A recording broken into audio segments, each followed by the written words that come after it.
Hi everyone! Welcome back for another Therapy Tip Tuesday. Today I will be talking about how to utilize Mr. Potato Head to incorporate your child's speech and language goals. The first way that I like to use Mr. Potato Head is turn-taking skills. When working on turn-taking skills, it can be between you and your child and a sibling, your child and their friend, and you can kind of put all the pieces right in front of them.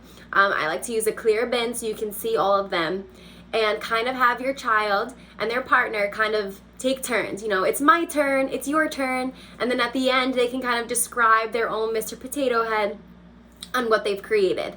The next way that I like to use Mr. Potato Head is body ID. Body ID is a popular goal for a lot of children, and Mr. Potato Head is a perfect way to use him. So, what I like to do is I like to use it in two ways. The first way is kind of just lay out all the pieces, and you can just have your child, where are the eyes? Let's put on the eyes and kind of just have them choose the eyes. You can do them at a field of 2. Let's start at a field of 2 and then maybe move up to 3 or 4 and have them pick out that specific body part. The other way that I like to do is model it. So I like to pick up the nose and say, look, this is the nose. Point to your nose. Where's your nose? And then they can put the nose on Mr. Potato Head.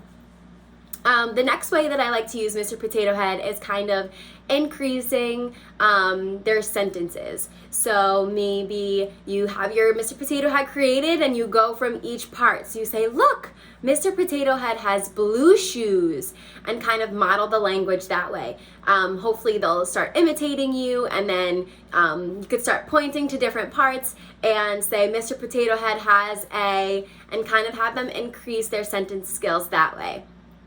Another way that I like to use Mr. Potato Head is practicing articulation or expressive speech skills. So you can do this with anything. You can make up funny sentences using your child's target sound. So if they're working on the maybe their G sound, you can say, look, Mr. Potato Head has glue, right? And once they imitate that sound correctly, you can give them a piece of Mr. Potato Head, and then their goal is to create a whole Mr. Potato Head while working on their certain sound that they're working on. Lastly, prepositions and basic concepts are a great way to use Mr. Potato Head. So you can say, put the eyes above the nose, or put the nose under the eyes. Kind of work with it that way. You can also work on something a little bit more challenging, kind of doing first then directions. So you could say, first put on the purple hat, then put on the pink ears. There are so many different awesome ways to use Mr. Potato Head, and I hope this helps. Thanks for watching.